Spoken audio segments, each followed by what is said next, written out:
Hello students, मैं हूं अजय पांडे और आप सबका स्वागत है हमारे YouTube channel Ajay Pandey lectures में। तो आज हम लोग गॉस के प्रमेय का जो लेसन पढ़ रहे हैं, गॉस के प्रमेय नाम का जो लेसन पढ़ रहे हैं, इस लेसन का सबसे लास्ट टॉपिक पढ़ने वाले हैं। और सबसे लास्ट टॉपिक का नाम है कि गॉस के प्रमेय से कूलाम के नियम की प्राप्ति। गॉस के नियम से या गॉस के प्रमेय से कूलाम के नियम की प्राप्ति, ये हमारे इस चैप्टर का लास्ट टॉपिक है और इसके बाद हम न्यूमेरिकल करेंगे। तो आइए इस टॉपिक को शुरू करते हैं। तो जैसा कि गॉस के नियम से कूलाम के नियम की प्राप्ति, तो यहाँ पर एक बार हम समझ लेते हैं कि गॉस का नियम क्या है और कूलाम का नियम क्या है और कैसे हम गॉस के नियम से कूलाम का नियम फाइंड करेंगे। इसका एक हम रफ डायग्राम बता दे रहे हैं, उसके बाद से हम इसको डिराइव करेंगे। तो आप इसको ध्यानपूर्वक समझने का प्रयास कीजिए। तो पहले हम दोनों नियमों को लिखते हैं।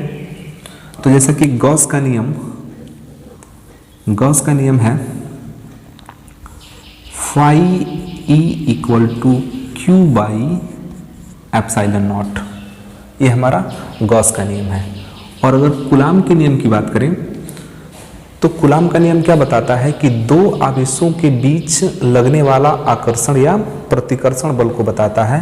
तो वो होता है F equal to 1/4 pi epsilon not Q1 Q2 by R square. ये हुआ कूलाम का नियम, ये हुआ गॉस का नियम। अब हमको इसी गॉस के नियम की सहायता से कूलाम के नियम तक पहुंचना है। इस गॉस के नियम की सहायता से कूलाम के नियम तक पहुंचना है। मतलब आप मान के चलिए कि यहाँ से आपको यहाँ तक पहुंचना है, यहाँ से यहाँ तक पहुंचना है। तो बहुत ही सिंपल तरीका होता है कि कहीं से आप एक स्थान से अगर दूसरे स्थान तक जाना चाहते हैं तो बीच में कोई ना कोई माध्यम जरूर होता है। जब आप एक जगह से दूसरे जगह जाएंगे तो बीच में कोई ना कोई माध्यम जरूर होता है। तो यहाँ पर हमको यहाँ से यहाँ पहुँचना है, तो बीच में हम निश्चित रूप से एक माध्यम रखेंगे और वो माध्यम हमारा होगा वैद्युत फ्लक्स। वो माध्यम क्या होगा? वैद्युत फ्लक्स। ये एक रफ डायग्राम है, अगर ये समझ में आ गया तो फिर ये टॉपिक समझ में आ जाएगा। तो हमको यहाँ से यह फाइंड करना है और ये आपका बीच में एक माध्यम है, क्योंकि यहाँ से यहाँ पहुँचना है तो बीच में कुछ ना कुछ है जो इन दोनों को क्या कर रहा है, जोड़ रहा है। तो वही है क्या? वैद्युत फ्लक्स। और वैद्युत फ्लक्स का हमने डेफिनेशन पढ़ा था और डेफिनेशन से हमने फार्मूला निकाला था कि E D S cos theta, या इसको ऐसे भी लिख सकते हैं vector E vector D S, ये हमने निकाला था। और दूसरा चीज, ये वैद्युत फ्लक्स है, जो कि वैद्युत फ्लक्स के परिभाषा से ये फार्मूला बनता है। और वैद्युत फ्लक्स के लिए ही गॉस ने एक स्पेशल नियम दिया था और वो नियम यह है। तो यदि आप किसी एक पृष्ठ के लिए, किसी एक स्पेशल पृष्ठ के लिए परिभाषा के अनुसार वैद्युत फ्लक्स निकालिए या गॉस के प्रमेय से वैद्युत फ्लक्स निकालिए, रिजल्ट दोनों का बराबर आएगा। तो हम मान लेते हैं कि किसी एक विशेष पृष्ठ के लिए हम इसके डेफिनेशन से भी हम निकाल रहे हैं वैद्युत फ्लक्स और गॉस के प्रमेय से भी निकाल रहे हैं, तो दोनों क्या होगा? इक्वल होगा। मतलब कि हम इस फाई ई के बदले में क्या रख सकते हैं? क्यू बाई एप्सिलॉन नॉट, और ये हो जाएगा E D S cos theta. ध्यानपूर्वक समझिएगा, यहाँ से हमने रख दिया। अब यहाँ से हम चाहेंगे तो इस सब को पक्षांतर करके, थीटा का जो भी मान आएगा उसको रख के ds को पक्षांतर करके हम फाइनली क्या निकाल सकते हैं? हम फाइनली E निकाल सकते हैं। क्या निकालेंगे? E निकालेंगे। मतलब कि हम यहाँ पर वैद्युत फ्लक्स का फार्मूला लगाएंगे, गॉस का प्रमेय लगाएंगे और क्या फाइंड करेंगे? इंटेंसिटी। तो वैद्युत क्षेत्र की हम तीव्रता ज्ञात करेंगे और तीव्रता ज्ञात कर लेने के बाद एक वैद्युत क्षेत्र की तीव्रता का परिभाषा हम लोग पढ़े होंगे लेसन 1 में। आप हमारा पिछला वीडियो देख सकते हैं, उस पर हमने एक स्पेशल वीडियो बनाया था। तो वैद्युत क्षेत्र की तीव्रता का जब हम डेफिनेशन बताए थे तो वहाँ हमने बताया था कि ये डेफिनेशन के अनुसार ये फार्मूला होता है वैद्युत क्षेत्र की तीव्रता का। आप उस वीडियो को जरूर देखिए तो ये और अच्छे से समझ में आएगा। तो हमने क्या फाइंड किया, E तो हमने यहाँ से प्राप्त कर लिया और E = F/Q0 होता है। और अब हम क्या करेंगे कि यहाँ से जैसे ही Q को इधर ट्रांसफर करेंगे तो यहाँ से मान निकल जाएगा F = EQ0 या Q0, और जो E का मान हम निकाले रहेंगे गॉस के प्रमेय की सहायता से, बस उस E का मान यहाँ रखेंगे और फाइनली हम यहाँ पहुँच जाएंगे। तो एक बार पुनः समझिए, करना क्या है कि हमको पहले गॉस के प्रमेय से वैद्युत क्षेत्र निकालना है, यहाँ से होते हुए पक्षांतर करके वैद्युत क्षेत्र निकालना है। और वैद्युत क्षेत्र E का फार्मूला होता है F/Q0। इस पर हमने एक लेक्चर ले लिया है, आप वहाँ जाके देख सकते हैं। और E का मान जो निकाले रहेंगे वो ले आकर रख देंगे, Q0 को इधर ट्रांसफर कर देंगे, F का मान आ जाएगा और हम देखेंगे कि तो यही आ गया, मतलब कि हम यहाँ से यहाँ पहुँच गए। तो हमारा बीच वाला माध्यम दो फार्मूला बनने वाला है, एक इसकी सहायता से और एक इसकी सहायता से, मतलब ये दोनों की सहायता से हम यहाँ से यहाँ पहुँचने वाले हैं। तो आइए इस टॉपिक को शुरू करते हैं। ये इसका रफ डायग्राम है, चाहे तो इसका स्क्रीनशॉट ले सकते हैं। तो हम टॉपिक को शुरू करते हैं।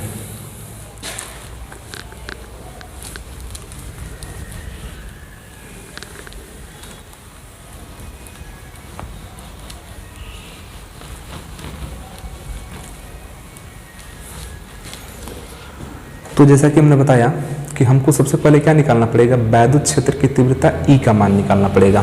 किसकी सहायता से, गॉस के प्रमेय की सहायता से। और E का फार्मूला होता है F/Q0। तो हम E निकाल लेंगे वैद्युत क्षेत्र की, गॉस के प्रमेय की सहायता से वैद्युत क्षेत्र की तीव्रता निकाल लेंगे और निकाल के यहाँ पर उसका मान रखेंगे और फिर इसको पक्षांतर करके ट्रांसफर करेंगे, F का मान निकल जाएगा, क्योंकि कूलाम का नियम क्या बताता है, F ही बताता है, दो आवेशों के बीच लगने वाला बल बताता है। तो आइए इस वीडियो को शुरू करते हैं। और यदि आप हमारे चैनल पर नए हैं तो चैनल को सब्सक्राइब कर लीजिए, क्योंकि हम रोज़ ऐसे ही वीडियो लेकर आते हैं। और वीडियो अगर अच्छा लगे तो कमेंट जरूर कीजिएगा और अपने मित्रों के पास शेयर जरूर कीजिएगा। तो चलिए शुरू करते हैं इसको। तो हम यहाँ पर मान लेते हैं कि एक आवेश है Q। हम मान लेते हैं कि हमारे पास क्या है, एक आवेश Q है। और जैसा कि हमने बताया है कि हम पहले गॉस के प्रमेय की सहायता से वैद्युत क्षेत्र ज्ञात करेंगे, फिर हम F का मान निकालेंगे। तो यहाँ पर हम पहले वैद्युत क्षेत्र की तीव्रता ज्ञात करते हैं। तो हमने एक आवेश मान लिया Q, और जैसा कि आप लोग जानते हैं कि जब भी कोई आवेश होता है तो उसके चारों ओर एक प्रकार का वैद्युत क्षेत्र होता है। तो इस चीज़ को ध्यान रखिए कि आवेश के चारों ओर वैद्युत क्षेत्र होता है, क्योंकि उसका हम वो लॉजिक लगाने वाले हैं इसमें। तो फिलहाल अभी हम वैद्युत क्षेत्र की तीव्रता ज्ञात करते हैं। तो हमने माना कि एक आवेश क्या है, Q है, और इस Q से हम यहाँ पर स्मॉल r दूरी पर, Q से स्मॉल r दूरी पर एक बिंदु मान लेते हैं P। ध्यानपूर्वक समझिएगा, हमने क्या माना, एक आवेश मान लिया और इस आवेश से r दूरी पर एक बिंदु P मान लिया, और इस बिंदु P पर हम पहले निकालेंगे वैद्युत क्षेत्र की तीव्रता। तो जब भी गॉस के प्रमेय से वैद्युत क्षेत्र की तीव्रता निकालना होता है तो उसके लिए क्या करते हैं कि जिस भी आवेश से जितने दूरी पर वैद्युत क्षेत्र की तीव्रता, जिस बिंदु पर वैद्युत क्षेत्र की तीव्रता निकालना होता है, हम वहाँ से गॉसियन पृष्ठ की कल्पना करते हैं। और गॉसियन पृष्ठ की कल्पना इस प्रकार करते हैं कि वह उस बिंदु से तो होकर जाए जहाँ पर वैद्युत क्षेत्र की तीव्रता निकालना है। तो इस आवेश को सेंटर मानकर हम एक इसके चारों ओर गॉसियन पृष्ठ की कल्पना कर लेते हैं।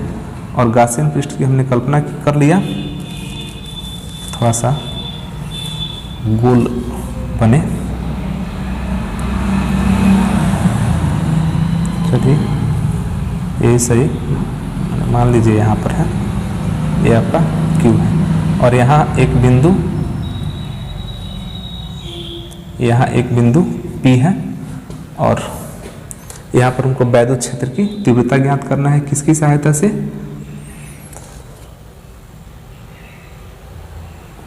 गॉस के प्रमेय की सहायता से। तो वैद्युत क्षेत्र की तीव्रता ज्ञात करना है। तो चूंकि यहाँ पर आवेश है और जहाँ पर आवेश होता है वहाँ पर वैद्युत क्षेत्र होता है, और वैद्युत क्षेत्र को हम वैद्युत बल रेखाओं से प्रदर्शित करते हैं। और वैद्युत बल रेखाएं जब किसी गॉसियन पृष्ठ से होकर गुजरती हैं तो उन वैद्युत बल रेखाओं की संख्या को ही हम क्या बोलते हैं, वैद्युत फ्लक्स। तो यहाँ से इस आवेश के कारण यहाँ से वैद्युत फ्लक्स चारों ओर यहाँ से गुजरेगा।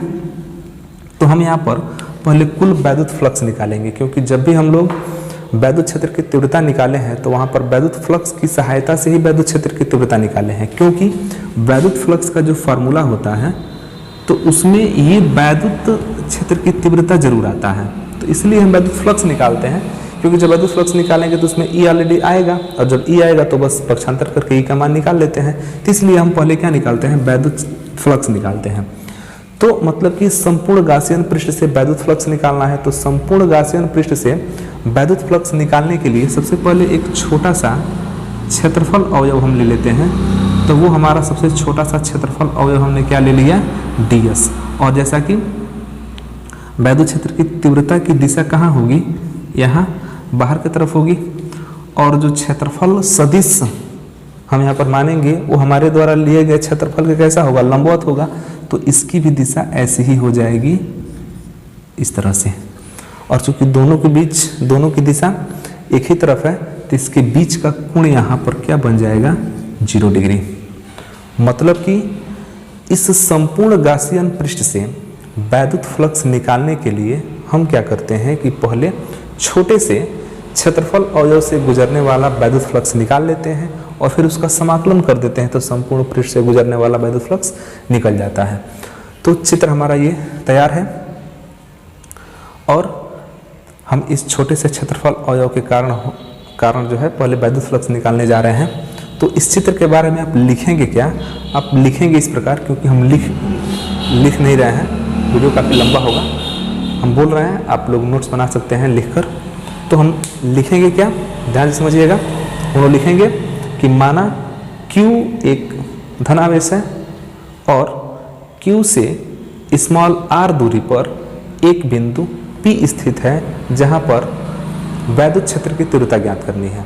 तो वैद्युत क्षेत्र की तीव्रता ज्ञात करनी है, तो इसके लिए हम क्या करेंगे, अब लिखेंगे कि Q को केंद्र मानकर r दूरी पर हमने क्या किया, गॉसियन पृष्ठ खींचा, और गॉसियन पृष्ठ खींचा तो अब चूंकि यह आवेश है, आवेश के कारण वैद्युत क्षेत्र है, वैद्युत क्षेत्र के कारण वैद्युत बल रेखाएं हैं, और जब वैद्युत बल रेखाएं हैं तो इस पृष्ठ से गुजरेंगी, और जब पृष्ठ से गुजरेंगी तो वैद्युत बल रेखाओं की संख्या को हम क्या बोलेंगे, वैद्युत फ्लक्स। मतलब कि इस संपूर्ण पृष्ठ से अब क्या ज्ञात करेंगे, वैद्युत फ्लक्स ज्ञात करेंगे। तो वैद्युत फ्लक्स ज्ञात करने के लिए हम क्या करते हैं कि पहले एक छोटा सा क्षेत्रफल अवयव लेते हैं। वो क्षेत्रफल अवयव हमने क्या लिया, ds लिया। अब इस ds के लंबवत एक क्षेत्रफल सदिश लिया जाता है, तो वो लंबवत क्षेत्रफल सदिश ds हो गया, वेक्टर ds। और चूंकि वैद्युत क्षेत्र है, क्योंकि आवेश के कारण वैद्युत क्षेत्र होता है, तो वैद्युत क्षेत्र हमने क्या माना, E, जिसकी दिशा भी कहाँ होगी, बाहर की तरफ होगी। तो चूंकि दोनों की दिशा मतलब कि वैद्युत क्षेत्र और क्षेत्रफल सदिश दोनों की दिशा क्या है, एक ही है, इसके बीच में कोई अंतर नहीं है, इसलिए कोण क्या हो गया, 0 हो गया। अब इस सूक्ष्म क्षेत्रफल अवयव से होकर गुजरने वाला वैद्युत फ्लक्स, तो लिखेंगे कि क्षेत्रफल अवयव ds से होकर गुजरने वाला वैद्युत फ्लक्स कितना हो जाएगा, वैद्युत फ्लक्स। चूंकि ये क्षेत्रफल अवयव आपका छोटा है, तो यहाँ से गुजरने वाला वैद्युत फ्लक्स भी कैसा होगा, छोटा होगा, तो उसको हम छोटा मानेंगे, d phi e। तो d phi e हो जाएगा vector E dot vector ds। तो यहाँ से d phi e equal to ये हो जाएगा E ds cos थीटा होता है, लेकिन थीटा कितना है, 0 है, तो cos 0, और cos 0 का मान 1, मतलब कि E ds। तो यहाँ से फाई का मान आ गया E ds। मतलब कि यह जो मान निकला वह इस सूक्ष्म क्षेत्रफल अवयव से होकर गुजरने वाला वैद्युत फ्लक्स है। तो जब सूक्ष्म क्षेत्रफल अवयव से होकर गुजरने वाला वैद्युत फ्लक्स हमको ज्ञात हो गया, तो हम यहाँ क्या करेंगे कि अब संपूर्ण पृष्ठ से होकर गुजरने वाला वैद्युत फ्लक्स निकालेंगे। अतः संपूर्ण गासियन पृष्ठ से होकर गुजरने वाला वैद्युत फ्लक्स कितना होगा, फाई ई इक्वल टू, वास्तव में तो यही होता है, हम लोगों ने कई बार ऐसा किया है, डी फाई ई, और इसका हम लोग निकालते हैं सरफेस इंटीग्रल, क्योंकि गासियन पृष्ठ है। आप इसको वृत्त मत समझ लीजिएगा, ये गासियन पृष्ठ है, पूरा गोला है। अब यहाँ पर आप मान रखेंगे डी फाई ई का, तो डी फाई ई का हो गया ई डी एस, और जैसा कि ई कांस्टेंट बाहर निकल जाएगा तो phi E equal to E surface integral D S. अब यह क्षेत्रफल को आप इंटीग्रेट करेंगे, मतलब कि इसको हम विस्तार करेंगे, तो विस्तारित होते होते होते होते अधिकतम कितना होगा, गासियन पृष्ठ के बराबर ही होगा। मतलब कि इसका जो मैक्सिमम क्षेत्रफल होगा वो गासियन पृष्ठ के बराबर होगा, क्योंकि इसी का हम समाकलन करेंगे तो पूरा पृष्ठ का क्षेत्रफल निकलेगा। तो फाई ई इक्वल टू ई, और डी एस का होता है 4 पाई आर स्क्वायर, किसी गोले के संपूर्ण पृष्ठ का क्षेत्रफल। तो ये हो गया यहाँ से, और इसको हम इक्वेशन नंबर बना देते हैं 2। तो यह जो निकला E into 4 pi R square, यह निकला इस संपूर्ण पृष्ठ से होकर गुजरने वाला वैद्युत फ्लक्स। लेकिन ये वैद्युत फ्लक्स हम किसकी सहायता से निकाले हैं, तो ये वैद्युत फ्लक्स हम डेफिनेशन वाला जो फार्मूला है उसकी सहायता से निकाले हैं। अब इसी पृष्ठ से होकर गुजरने वाला वैद्युत फ्लक्स अगर हम गॉस के प्रमेय से निकालें तो वो कैसे निकलेगा, यहां लिख रहे हैं, परंतु गॉस के नियम से क्या कहता है, phi equal to Q by epsilon not. अगर हम डेफिनेशन के फार्मूले से निकालते हैं तो वैद्युत फ्लक्स इतना आता है, और अगर हम गॉस के प्रमेय से निकालते हैं तो इतना आता है। चूंकि दोनों वैद्युत फ्लक्स हम एक ही पृष्ठ का निकाल रहे हैं, भले तरीका हमारा अलग अलग है, आप डेफिनेशन वाले फार्मूले से निकालिए या गॉस के फार्मूले से निकालिए, जब एक ही पृष्ठ के लिए निकाल रहे हैं तो दोनों मान क्या आएगा, इक्वल आएगा। मतलब कि हम लिख सकते हैं जब दोनों ये बराबर ही है, देखिए दोनों क्या है, बराबर है, क्योंकि दोनों एक ही पृष्ठ के लिए है, तो हम यहाँ पर सीधे सीधे लिख सकते हैं E into 4 pi R square, ये इसके डेफिनेशन से निकला हुआ वैद्युत फ्लक्स है, और ये गॉस के प्रमेय से निकला वैद्युत फ्लक्स है। चूंकि दोनों एक ही पृष्ठ के लिए, इसीलिए दोनों क्या होगा, बराबर होगा। मतलब कि Q बाई एप्सिलॉन नॉट। तो ये जो हमारा निकला, अब हमने पहले बताया ही है कि हम पहले क्या निकालेंगे, वैद्युत क्षेत्र E निकालेंगे।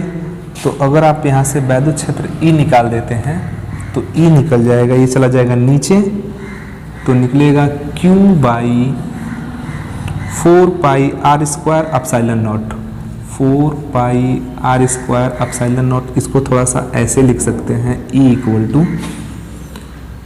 To 1 by 4 pi epsilon 0, 4 pi epsilon 0 Q by R square, Q by R square. ये निकला वैद्युत क्षेत्र की तीव्रता E, इक्वेशन नंबर 4। अब यह किसके कारण निकल गया, गॉस के प्रमेय के कारण वैद्युत क्षेत्र की तीव्रता E निकल गया। लेकिन अगर वैद्युत क्षेत्र की तीव्रता का डेफिनेशन देखें तो वैद्युत क्षेत्र की तीव्रता इस बिंदु पर है, इस आवेश के कारण। तो अगर हम परिभाषा के हिसाब से देखें और यह मान लें, चूंकि हमको कूलाम के नियम की प्राप्ति करना है, तो कूलाम के नियम की प्राप्ति के लिए कूलाम का नियम क्या कहता है कि दो आवेशों के बीच लगने वाला बल F इक्वल टू कितना होता है 1/4 pi epsilon not Q1 Q2 by R square. तो मतलब यहाँ पर एक और आवेश ले लेते हैं और हम यहाँ पर मान लेते हैं कि माना इस बिंदु P पर एक आवेश Q0 आ गया, बिंदु P पर एक आवेश Q0 आ गया, इसको हम बाहर से कहीं से लेके आ रहे हैं।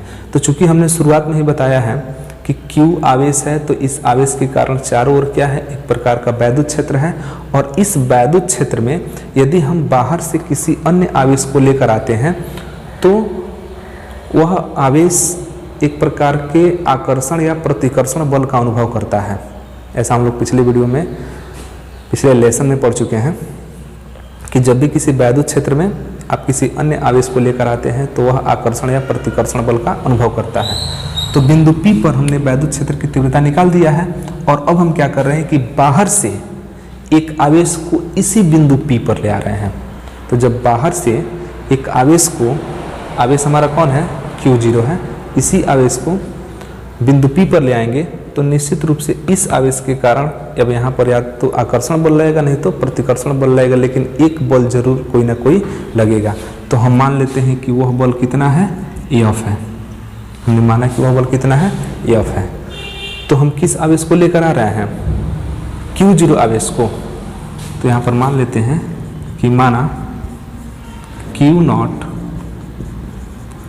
आवेश को बिंदु P पर ले आने में लगा बल F है। तो बिंदु P पर जो हम ले आ रहे हैं तो कितना बल लग रहा है, F बल लग रहा है। तो उस हिसाब से तो परिभाषा के अनुसार या परिभाषा से P पर वैद्युत क्षेत्र की तीव्रता E बराबर, अगर P पर वैद्युत क्षेत्र की तीव्रता E अगर हम ज्ञात करें परिभाषा के अनुसार, चूंकि इस Q आवेश के कारण बिंदु P पर वैद्युत क्षेत्र की तीव्रता यह है और हम इसी बिंदु पर बाहर से एक आवेश Q0 ले आ रहे हैं। तो जब Q0 ले आएंगे तो इनके बीच में एक प्रकार का आकर्षण या प्रतिकर्षण बल लगेगा। तो यदि वह बल कितना है, F है, तो परिभाषा के अनुसार अगर हम वैद्युत क्षेत्र की तीव्रता का सूत्र लिखें, चूंकि ये तो हमने किसके अनुसार लिखा है, ये तो गॉस के प्रमेय के अनुसार वैद्युत क्षेत्र की तीव्रता निकाला है। और अगर वैद्युत क्षेत्र की तीव्रता की परिभाषा के अनुसार अगर हम यहाँ पर लिखें तो वो होता है F/Q0। और वास्तव में हमको निकालना क्या है, हमको तो F निकालना है। तो बस Q0 को क्या कर देंगे, इधर ट्रांसफर करेंगे। तो आप इसका एक बार स्क्रीनशॉट ले लीजिए और हम एक बार पुनः समझा दें कि हम गॉस के नियम से कूलाम के नियम की प्राप्ति कर रहे हैं।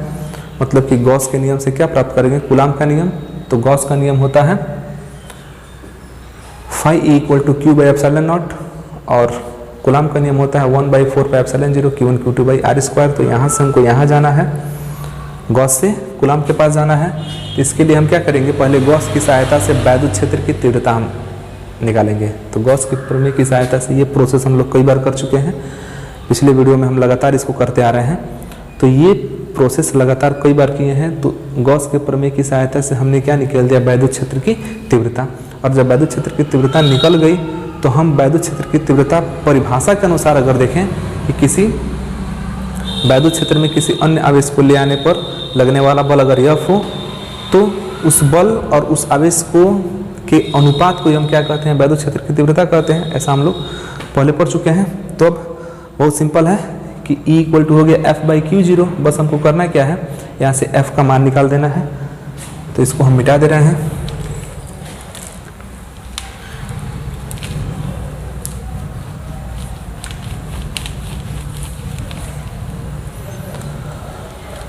इतना में हो जाएगा। अब वहाँ से अगर हम F का मान देखें तो F का मान देखिए क्या हो जा रहा है, इधर आ गया। मतलब कि E.Q0 मतलब A × Q0। अब बस F का मान निकालिए। तो जो E का मान हम निकाले हैं गॉस के प्रमेय से वैद्युत क्षेत्र की तीव्रता, बस इसका मान रख देना है। तो रखेंगे तो 1/4 4 pi epsilon not Q/r² into e का मान यह हो गया और यह Q0। अगर हम मल्टीप्लाई करा दें 1/4 पाई एप्सिलॉन नॉट ऊपर Q0 बटे r², बस यही तो है कूलाम का नियम कि दो आवेशों के बीच लगने वाला जो बल होता है वह उनके गुणनफल के समानुपाती और बीच की दूरी के वर्ग के व्युत्क्रमानुपाती। अगर यह मान लेते कि यह आवेश Q1 है और यह आवेश Q2 है तो Q के बदले में Q1 और Q0 के बदले में Q2, ऐसे हो जाएगा F equal to 1/4 pi epsilon not Q1 Q2/r²। यही किसका नियम है? कूलाम का नियम है। यही कूलाम का नियम है। तो ये हम लोग प्राप्त कर लिए गॉस के नियम से कूलाम का नियम। आप इसका एक बार स्क्रीनशॉट ले लीजिए, नोट्स बनाने में सुविधा होगी। तो ये टॉपिक आपको कैसा लगा आप हमें कमेंट बॉक्स में ज़रूर लिखिए। और एक बार पुनः बता दें कि यदि आप हमारे चैनल पर नए हैं तो चैनल को सब्सक्राइब कीजिए और वीडियो अच्छा लगे तो लाइक कीजिए और अपने मित्रों के पास शेयर कीजिए। फिर मिलते हैं। अब चूँकि हम लोग ये लास्ट टॉपिक पढ़ लिए हैं, अगले वीडियो में मिलेंगे हम लोग कुछ इंपॉर्टेंट न्यूमेरिकल के साथ। तब तक के लिए धन्यवाद।